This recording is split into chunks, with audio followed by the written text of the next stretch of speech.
اور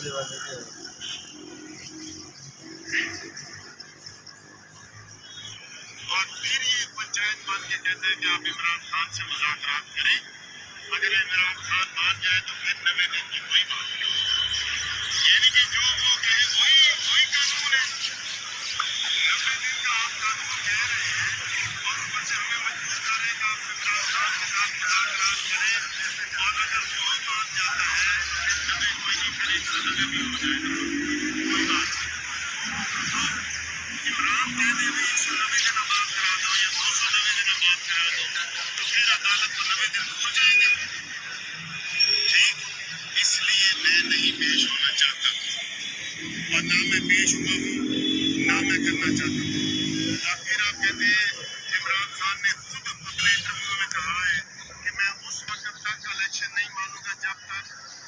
2/3 میجارٹی میری نہ آئے۔ پھر عمران خان نے کہا ہے کہ جی میں الیکشن کا نتیجہ دیکھوں گا پھر بتاؤں گا کہ میں نے اس کو تسلیم کرنا ہے کہ نہیں کرنا۔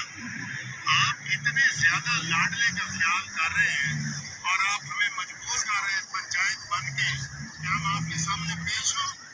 جبکہ پوری قومی اسمبلی جو ہے آپ کے اوپر عدم اعتماد کا اظہار کر چکی ہے۔ ایک لفظ جو ہے وہ نوٹس ہونے والا تھا اس پریس کانفرنس میں، ابھی پریس کانفرنس جاری ہے، لیکن میں آپ کو یہ بتا رہا ہوں کہ مولانا صاحب نے جو باتیں کی ہیں وہ نون لیگ کے لیے بھی شرمندگی کی باتیں ہیں اور ہم سب کے لیے شرمندگی کی باتیں ہیں۔ میں یہ چاہتا ہوں کہ ہم سب کو چاہیے کہ ہم، میں نے کل بھی ایک ویڈیو بنائی تھی کہ مولانا عبدالرحمان صاحب کی غیرت ہے، ان کے اندر غیرت ہے اور انہوں نے ثابت کیا کہ ان کے اندر غیرت ہے، اس لیے وہ کسی فیصلے کے آگے نہیں لیتے۔ تو آپ مجھے بتائیں کہ یہ میں کہہ رہا ہوں، یہ جو مذاکرات کر رہے ہیں نا یہ اسی بینچ کے پاس جا رہے ہیں، ان کو تو کہنا چاہیے تھا بینچ جب بلائے نا سیاست کے لیے آؤ،